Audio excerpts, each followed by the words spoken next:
अभी आए अभी जात सबो थोकिन बैठल तब ते जाबे काय बुता हवे मोर करागा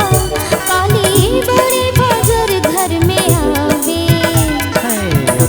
अभी आए अभी जात सबो थोकिन बैठल तब ते जाबे काय बुता हवे मोर करागा काली बड़े बजर घर में आवे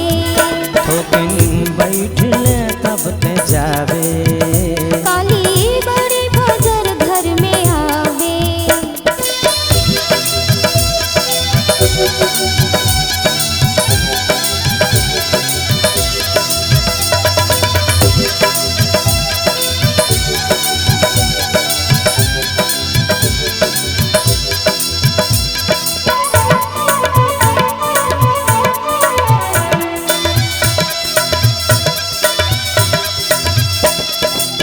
बोरिंग में भरल जाठस पानी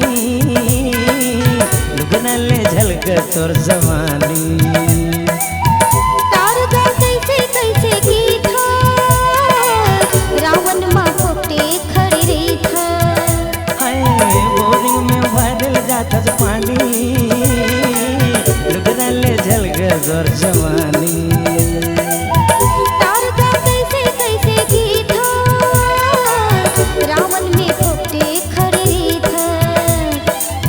जाना था मैं हाँ मोला चाहा था फिर सब को लोला जनाबे अरे बैठले तब ते जाबे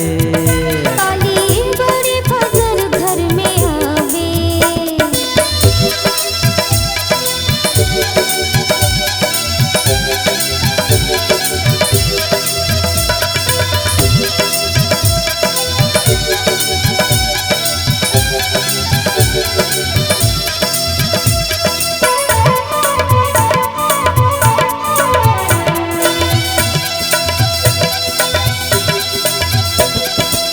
दाई जाही काली भाटा बारी तब ने हया संगवारी नहीं ये तोला कुछ के डरगा नरवा के यार मोर घरगा दाई जाही काली भाटा बारी तब ने हया संगवारी नहीं ये तोला कुछ के डरगा नरवा के यार मोर घरगा है घर तिर में आके ते मोलाया हाँ का पार गद बलावे काल बुता हवे मोर करागा काली बड़े बजर घर में आवे ए थोकिन बैठल तब ते जाबे काली बड़े बजर घर में आवे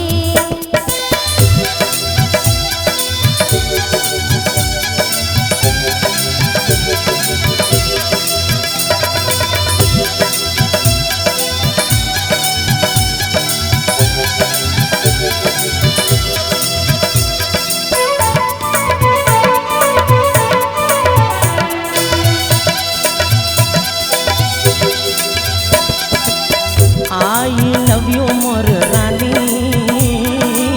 डोंट फियर एनी बड़ जानी